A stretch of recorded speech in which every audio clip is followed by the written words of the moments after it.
ગુજરાત સરકારનું મોટું ડિજિટલ પગલું જોવા મળી રહ્યું છે. હવે નાગરિકોને વધુ ઝડપથી પારદર્શક સેવાઓ મળવાપાત્ર રહેશે. ગુજરાત સરકારના આ મોટા ડિજિટલ પગલાથી હવે કચેરીઓના ધક્કા થશે. નમસ્કાર મિત્રો, સ્વાગત છે તમારું અમારી યુટ્યુબ ચેનલ. મિત્રો, ગુજરાત સરકારનું મોટું ડિજિટલ પગલું સામે આવ્યું છે. રાજ્યના નાગરિકોને વધુ ઝડપી અને પારદર્શક સેવાઓ આપવા માટે ગુજરાત ગવર્મેન્ટ ટૂંક સમયમાં સીએમ યુનિફાઈડ પોર્ટલ CMIGSMS શરૂ કરવાની તૈયારીમાં જોવા મળી રહી છે.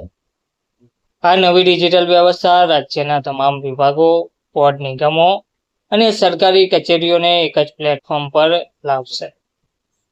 ગુજરાત સરકારના ગુજરાત ગવર્મેન્ટના આ ડિજિટલ પગલાં, ડિજિટલ સ્ટેપથી સામાન્ય લોકોને અલગ અલગ ઓફિસોના ચક્કર લગાવવાની જરૂર રહેશે નહીં.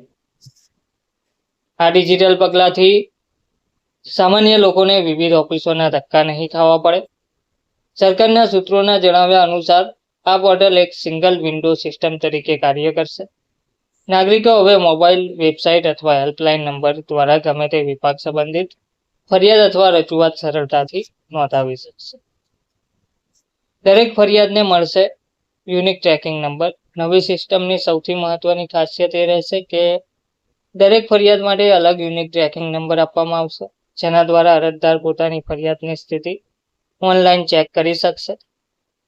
ફરિયાદ કયા અધિકાર પાસે છે, કેટલી કાર્યવાહી થઈ અને કેટલા સમયમાં ઉકેલ આવશે જેવી તમામ માહિતી લોકો ઘરે બેઠા જાણી શકશે.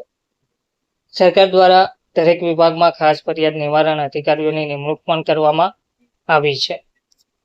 સમય મર્યાદામાં નહીં થાય ઉકેલ તો સમીક્ષા પણ કરવામાં આવશે. ગુજરાત સરકાર આ પોર્ટલ દ્વારા ફરિયાદોના સમયસર નિકાલ પર ખાસ ભાર મૂકી રહી છે. જો નક્કી કરેલી સમય મર્યાદામાં ફરિયાદનો ઉકેલ નહીં આવે તો મામલો ઉચ્ચ અધિકારીઓ સુધી પહોંચશે અને તેની સમીક્ષા કરવામાં આવશે. ગ્રામ્ય વિસ્તારના લોકો માટે રાહત બનશે. ખાસ કરીને ગામડાઓમાં રહેતા લોકો માટે આ પોર્ટલ આશીર્વાદરૂપ સાબિત થઈ શકે છે. અગાઉ નાની રજૂઆત માટે પણ લોકોને તાલુકા કે જિલ્લા કચેરી સુધી લાંબા થવું પડતું હતું, પરંતુ હવે મોબાઈલ અથવા ફોન દ્વારા સેકન્ડોમાં ફરિયાદ નોંધાવી શકાશે. સરકારનું માનવું છે કે આ નવી વ્યવસ્થાથી વહીવટમાં પારદર્શિતા વધશે, ફરિયાદ નિવારણ પ્રક્રિયા ઝડપી બનશે અને લોકોનો સરકાર પર વિશ્વાસ વધુ મજબૂત બનશે. ધન્યવાદ.